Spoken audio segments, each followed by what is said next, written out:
హరే కృష్ణ. కృష్ణుని ఎన్నో అవతారాలలో ఉగ్రరూపమైన నరసింహ భగవానుడు వైశాఖ మాసంలోని శుక్ల చతుర్థి రోజు అవతరిస్తారు. అందుకనే మనము ఈ రోజును శ్రీ నరసింహ జయంతిగా జరుపుకుంటాము.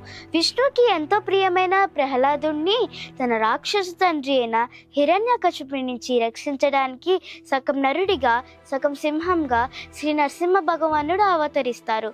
శ్రీ నరసింహ భగవానుడి లీల నుంచి మనము ఏం నేర్చుకోవాలంటే, భగవంతుడిపై మనకు ప్రేమ కలిగి ఉంటే భగవంతుడు మనకు ప్రతి చోట దర్శనమిస్తారు. మరొకటి, రాకే కృష్ణ మారేగే, మారే కృష్ణ రాకేగి అంటే భగవంతుడు ఎవరినైనా సంహరించాలనుకుంటారో వాళ్ళు అంత తెలివిగల వాళ్ళైనా శక్తివంతులైనా వాళ్ళను ఎవ్వరూ రక్షించలేరు.